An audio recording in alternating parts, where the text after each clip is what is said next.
এখানে যারা আছেন আমি নাম করে বলবো, খড়গ্রামের আশিস মার্জিত, আপনি কি করেছেন জীবন সাহার সঙ্গে আমি জানি।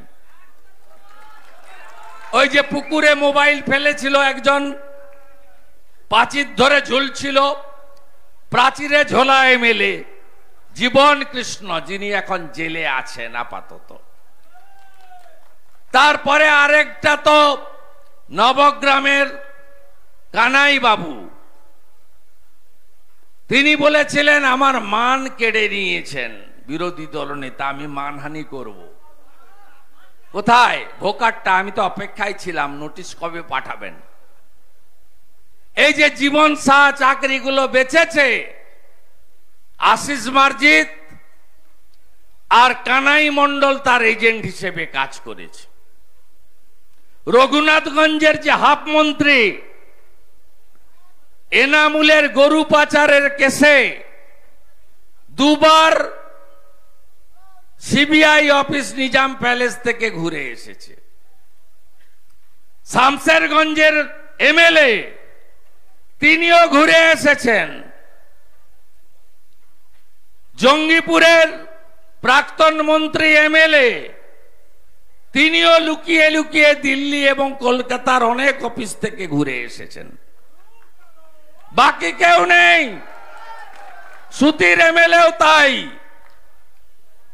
এখানে যা মাল ঝাল এদের হয়ে আছে, এই বদ রক্ত যদি বের করতে শুরু করে, চোর ধরো আর জেল ভরো, একটাও ঘরে থাকতে পারবে না, সবকে ভিতরে চলে যেতে হবে। তাই এই চোরেদের হাত থেকে বাঁচান জঙ্গিপুরটাকে, বাঁচান এই লোকসভা কেন্দ্রকে। এখানে যারা আছেন আমি নাম করে বলবো, খড়গ্রামের আশিস মার্জিত, আপনি কি করেছেন জীবন সাহার সঙ্গে আমি জানি। ওই যে পুকুরে মোবাইল ফেলেছিল একজন, প্রাচীর ধরে ঝুলছিল, প্রাচীরে ঝোলা এমএলএ জীবন কৃষ্ণ, যিনি এখন জেলে আছেন আপাতত। তারপরে আরেকটা তো নবগ্রামের কানাই বাবু, তিনি বলেছিলেন আমার মান কেড়ে নিয়েছেন বিরোধী দলনেতা, আমি মানহানি করব। কোথায় ভোকারটা? আমি তো অপেক্ষায় ছিলাম, নোটিশ কবে পাঠাবেন।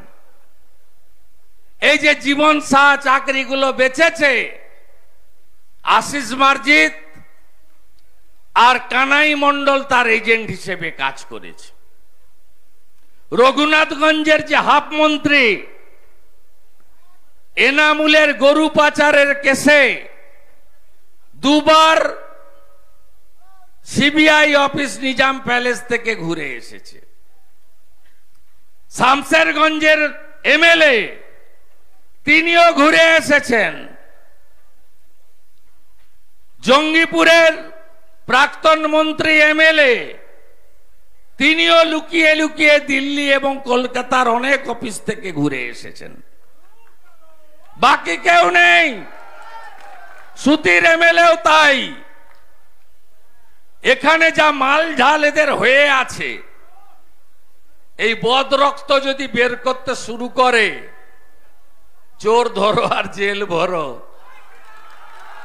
একটাও ঘরে থাকতে পারবে না, সবকে ভিতরে চলে যেতে হবে। তাই এই চোরেদের হাত থেকে বাঁচান জঙ্গিপুরটাকে, বাঁচান এই লোকসভা কেন্দ্রকে।